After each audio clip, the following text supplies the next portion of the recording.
à toutes et à tous et bienvenue sur Flash Math, des maths rapides et efficaces. Alors aujourd'hui, nous allons voir comment déterminer des fractions égales et donc dans le but de simplifier ou même de complexifier des fractions. Alors, je vais prendre des exemples pour essayer de comprendre la méthode, de comprendre la propriété sur les fractions. Premier cas, donc ce gâteau que j'ai découpé en 4 parts, on voit que j'ai pris 3 parts sur les 4, donc ça veut dire que j'ai mangé 3 quarts du gâteau, donc 3 sur 4. Maintenant, imaginons que je le découpe d'une autre façon. Donc c'est-à-dire que là, je vais redécouper chaque part en 2 parts égales. On a des parts égales maintenant, donc on est bien sur des fractions et on peut réaliser, on peut déterminer quelle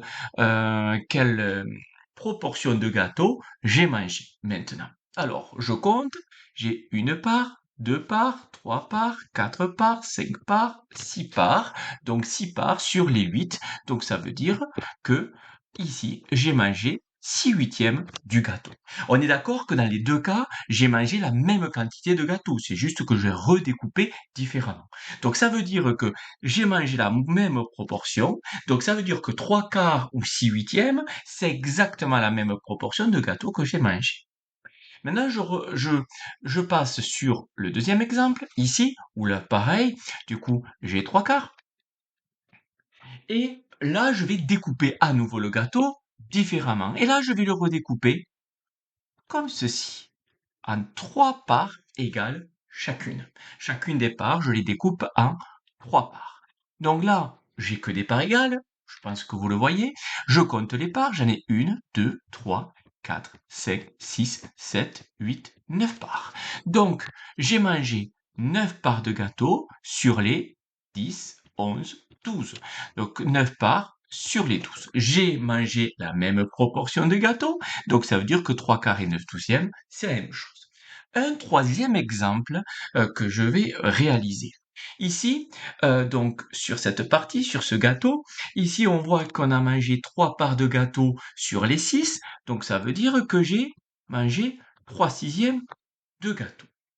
Maintenant, au lieu de redécouper le gâteau, là cette fois-ci, je vais fusionner les parts de gâteau, comme si je reconstituais les parts, je me suis trompé quand j'ai découpé, et je les recolle.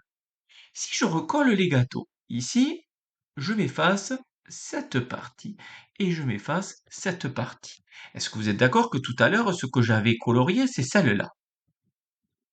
Est-ce que j'ai des parts égales là? Oui, j'ai 2 parts égales, et on a mangé une seule part sur les deux, et c'est exactement la même chose que si je l'avais découpé en 6 et que j'avais pris 3 parts. Donc c'est la même chose. Maintenant, regardons les fractions.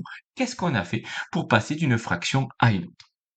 Donc là, ici, vous voyez que pour passer de 3 à 6, ben, on peut se dire, ben, on a ajouté 3 ou on a multiplié par 2. On peut dire aussi, on a ajouté 2, puis après on a ajouté 1, mais essayons d'être le plus simple possible.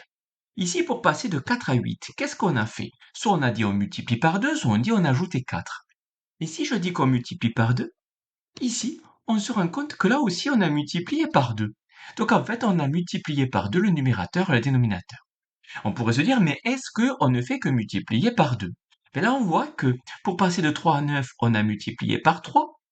Et pour passer de 4 à 12, on a multiplié par 3 aussi. 3 fois 3, 9, 4 fois 3, 12. Est-ce qu'on fait que multiplier?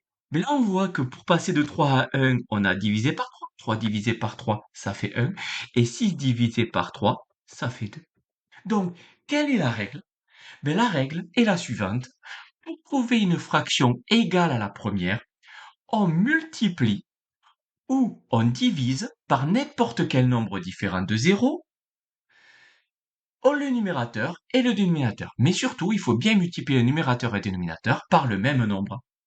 Là, ce qu'on a fait en haut, donc ici, on a complexifié les fractions, c'est-à-dire on est parti d'une fraction où le numérateur et le dénominateur étaient plus petits que sur la fraction qu'on a trouvée. Et dans l'autre sens, on a simplifié. Voilà, j'espère que c'est clair. Allez, je vous laisse et en avant les maths.